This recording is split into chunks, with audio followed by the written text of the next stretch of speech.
Okay, so I'm trying to record this again with the backward facing camera. So excuse me if I don't know where to look or if it seemed like, I'm all over the place. But as I said before, which you're probably not gonna see, but I'm not in my what's become my usual surroundings. I'm in someone else's room, so I'm gonna try to keep. Hopefully, I'm keeping myself center frame and I'm not like exposing their room because I'm not trying to put anyone on blast. Okay, I'm not trying to shame this person for the condition of their room. Okay, whatever. So, anyways, but you see anything off-putting? That's why. Okay, so I'm here this morning with my daughter. She woke up not too long ago. We stayed in bed for a while. She wanted to. I made her a bowl of cereal. That's what she wanted. Probably gonna, I don't even know if she's gonna eat it, but probably gonna make her something else a little bit later when she's really, really hungry. Unless she's actually ready to sit down and eat. Because like when she wakes up, she's getting her bearings and all that stuff. I don't think she's really thinking the first thing on her mind is food. So, yeah, so I just wanted to, which brings me to my topic, which is, as a woman who has, struggled with appreciating the effort that was made by my father to raise me, and, as someone who has struggled with, how I feel about him and that effort, and then, getting older and having children of my own, and then, having, just like losing my shit, for good reason, but still losing my shit into where my firstborn didn't really want to be, wasn't interested in being around me anymore. To now I have my secondborn, and she is around the age where my firstborn, went to live with his grandparents and stopped living with me. And so it just made me think, like she's still at the age to where like how my son was for his entire life up until that point where, I just lost my shit, but like very much into me, as in like they want to be around me, they like me, they prefer me over other people. With my son, his father killed himself before my son was even born, but my daughter has, she has me and her father in her life, and she prefers me over him. I believe that she likes him and she loves him, but she just prefers my caretaking over his caretaking. Maybe because I'm a woman, I really don't know. I have my theories, but yeah. So, and sometimes it can be overwhelming, because like my daughter is very different than my son. My son was very, very easygoing. He didn't really cause any problems for me. He was a very easygoing, chill baby. My daughter is a very, she's more interested, it seems. Yeah, she's more interested in everything that I do. And it might be because she perceives that, we're both, we have the same sex organs. We're both girls, quote unquote, whatever, you know what I mean? So maybe that's why. But like, I put on my deodorant, she wants to put on her deodorant. I do my makeup, she wants to do her makeup. I put on a wig, she wants me to take off the wig and put it onto her. I start trying on my different clothes to pick out an outfit, she wants to change her clothes. I brush my teeth, she wants to brush her teeth. I try to make a cup of coffee, she wants to make do you see what I'm saying? So like she is under my tit.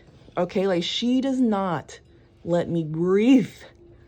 And that is, let me make sure this is recording. Okay, it's recording. So yeah, that is very often, it's very overwhelming, because sometimes I really, because her wanting to do stuff I'm a very I like to get stuff done. Whatever I'm doing, rarely do I want it to take longer than it has to, Hello. And because she insists on being involved, I don't even want to say helping, but she does insist on being involved.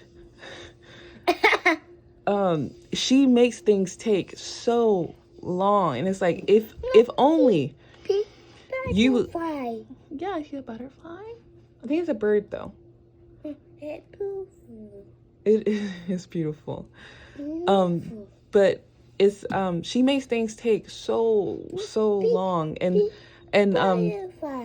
yeah, and the thing is things that it's over there. Don't be scared. The thing is things that it's like the menial tasks that you really that like people put off, and like they just are like they hire someone else to do it. Okay. Great. Okay. Or like they hire someone else to do it, are just like stuff that people often don't want to do.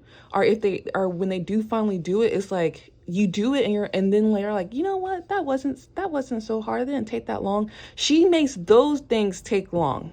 Okay, so it's like, I'm like, let's say, I'm trying to get ready for work, trying to get ready to go out, this shouldn't take that long, like I know about how long it should take. She makes it take even longer, because instead of me just being able, and not even about the time thing, but when I'm getting dressed and when I'm getting ready to go out, I like to just be able to do it, relax, okay? Like prepare myself mentally to go deal with who knows who I'm going to meet, who I'm going to run into, who knows what's going to happen out there. I like to just kind of center myself and just get ready. It could be a very relaxing therapeutic process for me. And she comes and she's all like, oh God, just starts crying for no reason. Because she's not like, she talks, but like she hasn't chosen to communicate consistently with words.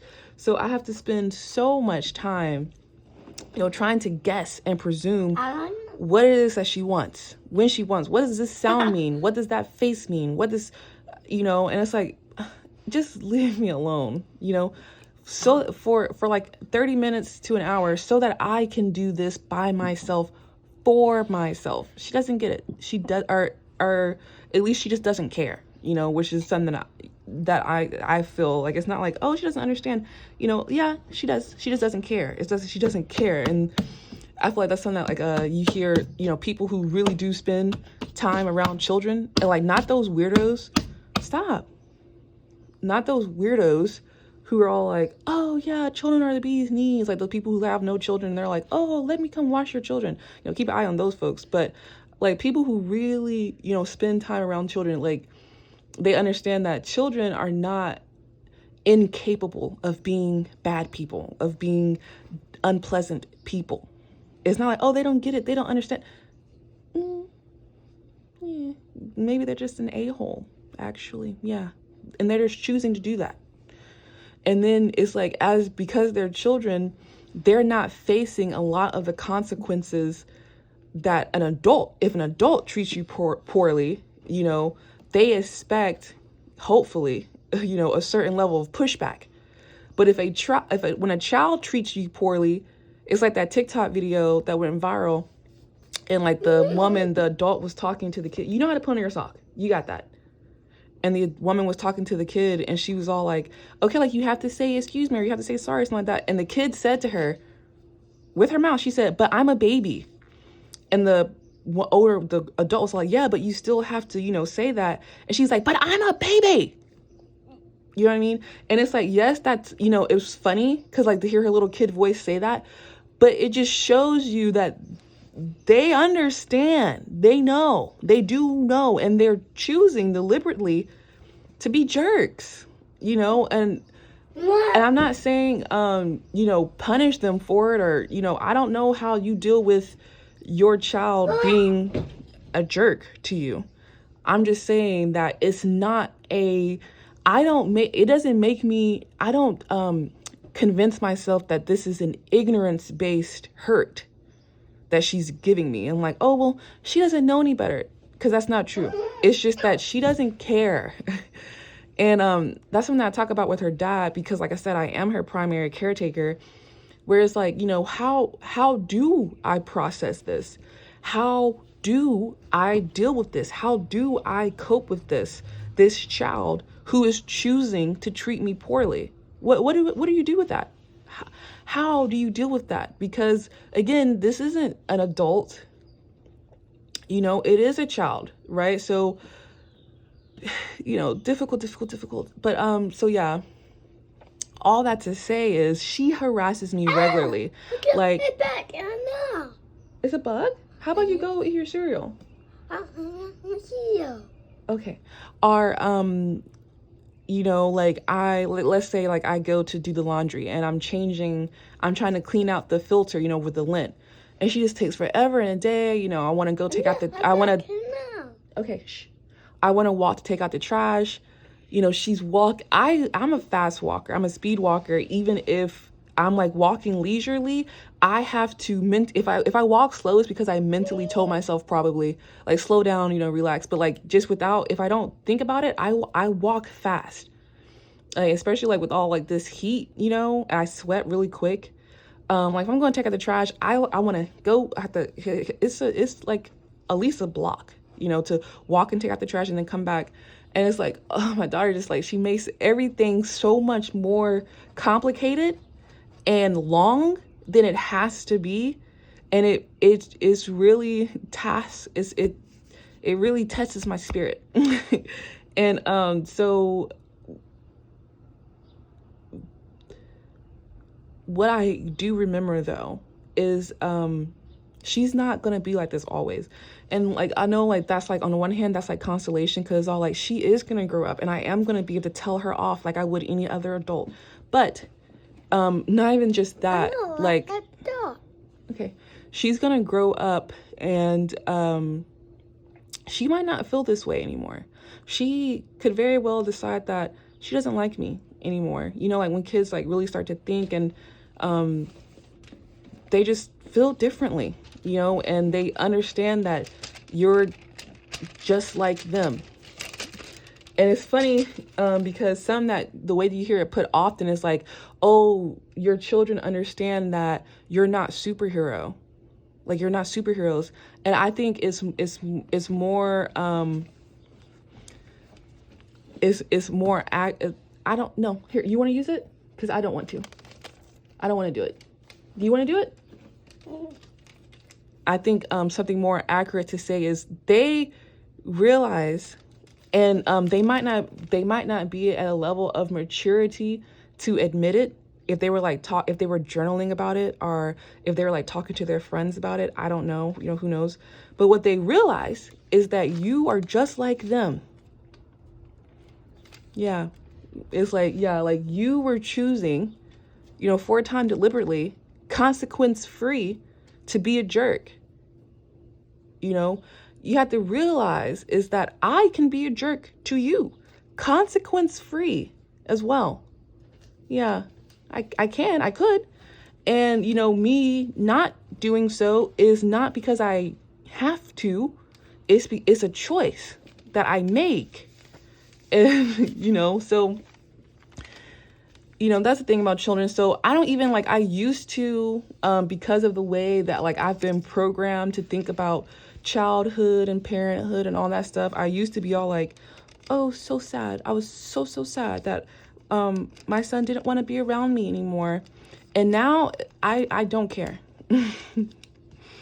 I don't care. You know, like my son, like I said, went to live with his grandparents. There's a legal proceeding. I signed over. I didn't want to keep coming back and forth to court. So I was just like, yeah, you guys can go ahead and just take care of that. You keep them. And I used to care. Oh, I cared so much. I didn't want to be a bad mom. Oh no. And you know, that's what everyone around me was saying. Like, you know, my son's saying, you're a bad mom, you're a bad person. He didn't say that, but you know, that's what his behavior implied. You know, his grandparents, you know, you're a bad person. And then you go to court and then all of a sudden it's like, and you've always been a bad person, by the way. You know, talking to the judge and it's like, okay, you old jealous bitch, whatever. Or, you know, my dad, who who, you know, has his issue, another old jealous person, you know, trying to work out. Oh, you're such a bad mom. You're such a bad mom. You know, my sister, you're such a bad mom. My daughter's father, you can walk behind me. You want to walk behind me? You're such a bad mom. This is what I mean, because she knows, like, because right now the light is on and I'm talking. So she has played with my phone well enough to know that I'm recording a video and that this video is like, this is, she knows that this is the line of vision. One wants to walk in front of me for no reason. But anyways, okay, good job. You're such a bad mom. You're such a bad mom. Oh, you know, her father's, mom, her grandma on her dad's side try to make slick remarks. You should do this, you should do that, you should do that. Bad mom, bad, like, don't. And I'm like, lady, you don't want to go there with me. And I remember I was telling her father, my daughter's father, that I was like, it's like, your mom could, you know, can it, because you don't want to go there, because I've met your children, right? Let's not do that, okay? And he was all like, well, his response was, well, you can't talk. And I'm like, you guys have fought. You guys have, you know, fought to say that I am unfit because I am mentally ill. So what is her excuse? I'm mentally ill, right? What's her excuse for sucking? You know, but they don't want to go there, because we can go round. Okay. But what I told him, I was like, and furthermore, as someone who has been judged harshly for my parenting and have faced the ultimate consequence of being deemed a bad parent, I am actually in the perfect position to talk, because I understand the rule of measure used against me, right? I've had it used on me. And so now that same rule of measure will be used against you. I'm intimate with it. I'm familiar with it. I've been spanked by it. Okay. So I feel equipped to wield it.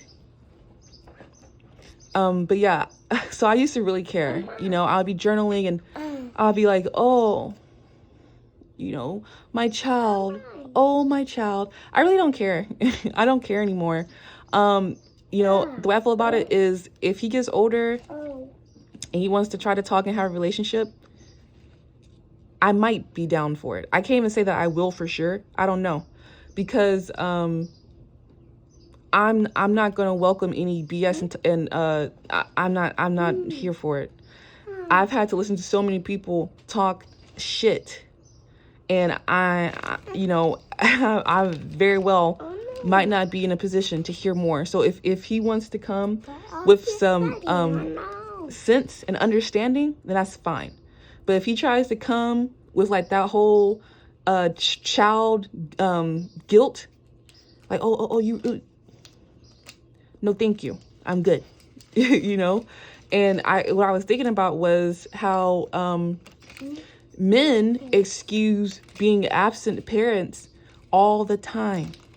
Oh, well, I have to provide. I have to go make money. I am the man. The woman is the caregiver. Blah, blah, blah. Sweetie, I am a very special and important person. I don't need to be hindered or limited or tied down by children, just like any other man who would be applauded for sacrificing his family so that he can go fly off into space and be an astronaut. Okay? There is a calling on my life, and I'm not going to let anyone, whether they are sitting next to me, whether they came out of my vagina, whether I came out of their vagina, no one's going to stop that. No one's going to change that. It is what it is. Everybody has to come correct. Again, whether you're sitting next to me, whether you're across the street, whether you came out of my vagina or I came out of your vagina, everybody's going to have to come correct. You know, and for me, it's very freeing and empowering. I don't care anymore. Like, oh, parenting. Oh, responsibility. No, all of that is just not true. It's not reality. And it's a construct that has been forced on women in particular for a very, very, very long time. I'm not interested in conforming to that construct. It doesn't work. It doesn't work for me. I'm a free bitch.